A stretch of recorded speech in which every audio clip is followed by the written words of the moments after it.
నంబి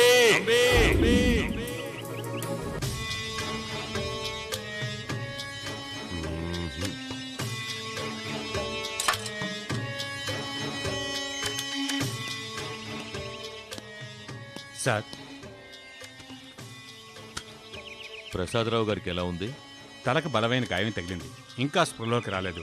ప్రాణాపాయం లేదని చెప్పారు డాక్టర్లు. ఆ అమ్మాయి ఆచూకీ ఏమైనా తెలిసిందా? ఆ ప్రయత్నంలోనే ఉన్నాం. మంచిది, వెళ్ళండి. ఉంటాను సార్. అవినాష్ తప్పించుకున్నాడా? మై గాడ్, జమునకి మన విషయం చెప్పేస్తే? అవినాష్ వాళ్ళ దగ్గరికి వెళ్ళలేదు. జమున వాళ్ళ ఆయన ఇప్పుడు ఇక్కడికి వచ్చి వెళ్ళారు. అయితే వాడెక్కడికి వెళ్ళాడు? వాడు మన మీద పగబట్టాడు. మనం ఏమైనా చేయాలని దాక్కునున్నాడు. నిన్న వాడు నీ సెల్ నుంచి నాకు ఫోన్ చేసి మరీ బెదిరించాడు. నన్ను రాత్రంతా నిద్రపోనివ్వలేదు. నువ్వు ఎందుకని జాగ్రత్తగా ఉండు. మనం సాయంత్రం కలుద్దాం. నేను సాయంత్రం కలుద్దాం అంటున్నాను. సుధా, సాయంత్రం కుదరదు. నేను మా ఆయన మా అన్నయ్య ఇంటికి వెళ్తున్నాం. అలాగా? ఎందుకని మంచిది. నువ్వు కొంచెం జాగ్రత్తగా ఉండాలి. వాడు ఎటు నుంచి అటాక్ చేస్తాడో మనకు తెలీదు. నీ ప్రోగ్రామ్ చేంజ్ అయితే మాత్రం నాకు ఇన్ఫార్మ్ చేయి. ఓకే? ఓకే.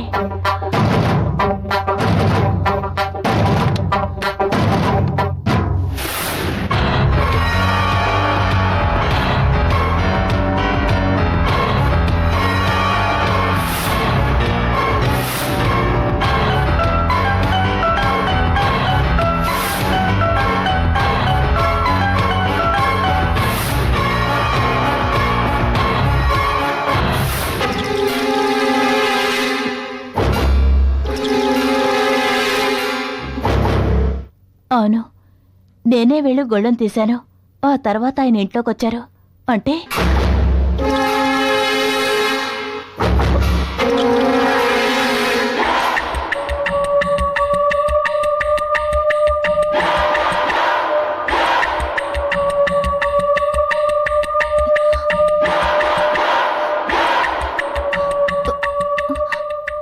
అంటే అవినాష్ కోపంతో నా మీద పగ సాధించేందుకు ఇంట్లోనే దాక్కున్నాడా? వాడే నన్ను రాత్రి భయపెట్టుంటాడు. అయ్యో, వాడు నన్ను చంపేస్తాడా?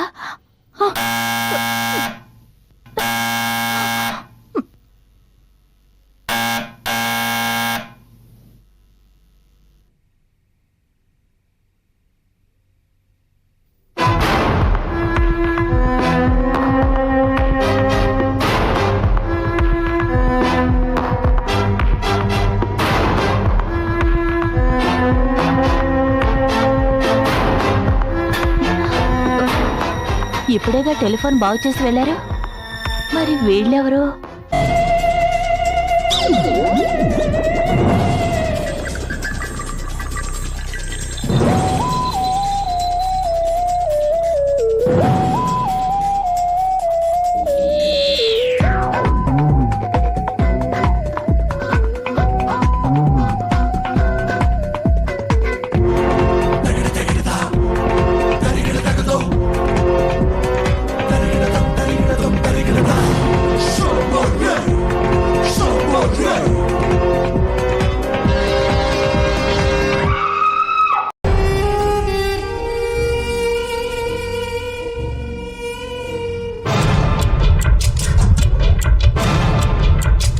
ఆయన పాపం.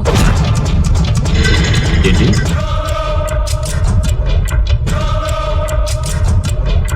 కెమెరా బాత్రూంలో తాళం వేస్తున్న సెల్లో ఉన్నవాడు పారిపోతున్న పట్టుకోలేకపోయాం. బయటికి వెళ్ళిపోయిన వాడిని పట్టుకుంటావా?